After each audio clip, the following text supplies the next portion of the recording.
पण भगवंतानी अर्जुनाला सांगितलं, अर्जुना तू संन्यास घेतलास, ठीक आहे, चल घेऊन टाकलास संन्यास, काय करशील? तो म्हणतो, केशव मी भिक्षा मागेन आणि भिक्षा मागून माझं उदरनिर्वाह करेन. मग भिक्षा मागणं, जी व्यक्ती सज्ञानी आहे, कर्तबगार आहे, त्यांनी भिक्षा मागणं हे अधर्म म्हणून मानलं गेलेलं आहे. बघा कसं आपल्या जीवनामध्ये येतात ही उदाहरणं. भगवंत अर्जुनाला सांगतायत की तू जो म्हणलास की मी संन्यास घेईन आणि भिक्षा मागून खाईन, पण मला यांच्या मारण्याने मला जे धन मिळेल ते मी त्यांनी खाऊन मी काय जगणार नाही. तर म्हटलंय की तू जे भिक्षा मागशील ते अन्न पार्था कोणी कमवलेलं आहे? तर ज्यांनी तुला भिक्षा दिलं त्यांनी ते कसं कमवलेलं आहे? त्या कर्माच म्हणजे ज्या प्रकारे मनुष्य अन्नासाठी आपण धन जमा करतो आणि अन्न गोळा करतो, त्या अन्नाला त्या धनाचा गुण येतो. मग तुला माहिती आहे का की जे तुला भोग स्वरूपात मिळणार आहे, जे तुला दान म्हणून मिळणार आहे, जे अन्न मिळणार आहे, हे उत्तम घरातलं आलेलं आहे. मग ते जर चुकीच्या घरातलं आलेलं असेल, तुम्ही चुकीच्या घरातलं अन्न खाल्लं, तर त्या माणसाच्या त्या घरातल्यांचे कर्मभोग हे निम्मे तुझ्या वाट्याला येतील. हे तुला कर्माचा सिद्धांत माहिती आहे का? तुला ज्ञान असताना सांगितलं होतं. अर्जुन काय म्हणतो, कृष्ण अर्जुनाला काय म्हणतो, तुला ज्ञान असताना सांगितलं होतं. म्हणजे ह्या क्षण अर्जुन अज्ञानी अवस्थेत आहे, म्हणजे बुद्धी आहे, सगळं आहे, पण समजूनच घेत नाही. आपल्याला माहिती असतं, गुरु आपल्याला सांगत असतात. अर्जुन हा श्रीकृष्ण अर्जुनाचा गुरु पण होता, मित्र होता. पण इथं भूमिका कशाची आहे? तर तुम्हाला ज्ञान देणारा एक अधिकारी व्यक्ती अशा भूमिकेतनं तो ज्ञान देत आहे की तुला मी सांगितलं होतं. कधी? तेव्हा की तू जसं त्याच्यामध्ये तुला अन्न आपल्याला ग्रहण करायला मिळतं, तसं त्या माणसाची कर्म पण आपल्याला घ्यायला लागतात.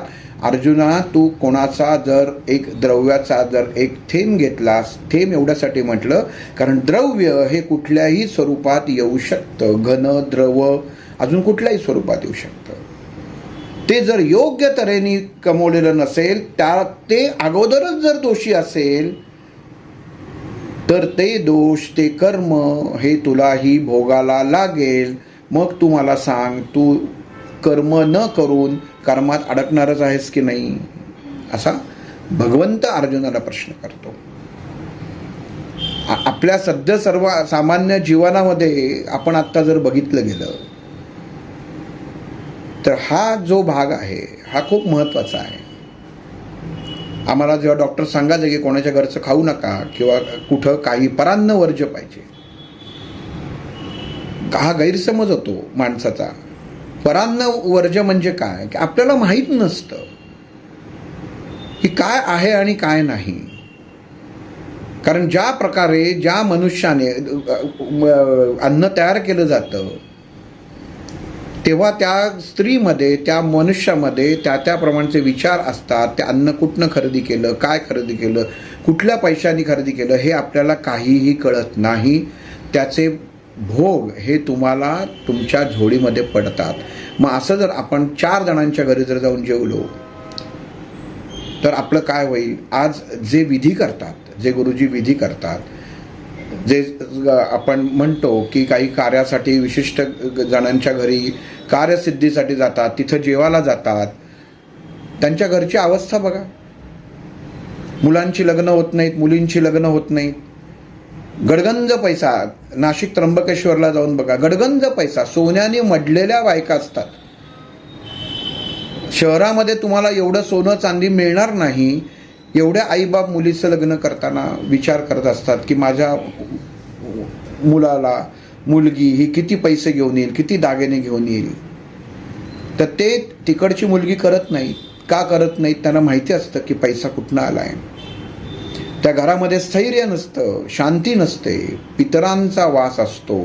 सांगायचं कारण मुद्दा हा, परान्न परद्रव्य हे विष समान आहे. ज्ञानेश्वरांनी ज्ञानेश्वरीमध्ये सांगितलेलं आहे की परान्न आणि परद्रव्य कोणाचीही संपत्ती घेऊ नका, कोणी दिली तरी घेऊ नका. त्याचं कारण असं की हा तुम्हाला तुमच्या जीवनामध्ये परमात्म्याने दिलेला लोभाचा क्षण आहे. डोळे उघडून तुम्हाला त्याच्यामध्ये विचार करायला पाहिजे की हा मला ही व्यक्ती का देतो आहे, कशासाठी देतो आहे, हे कळणं गरजेचं आहे. आणि कोणाचंही काहीही घेऊ नये. त्याचं कारण असं, आणि जर घेतलं तर त्या माणसाचे दोष गुण दोन्हीही, फक्त दोष नाही म्हणत आहे, गुणदोषांसकट स्वीकारायला लागतं. आणि मग ते तुम्ही स्वीकारलं आणि जेव्हा तुमच्यावर ते भोगायची पाळी येते ना, तेव्हा कळतं की आपण उगाच घेतलं.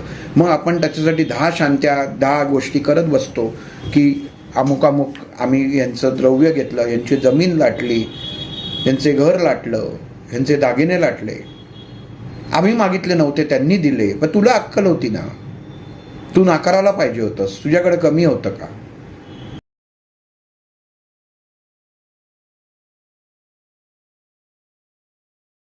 अध्यात्मावर अशीच माहिती मिळवण्यासाठी देव माझा चॅनलला सबस्क्राईब करा.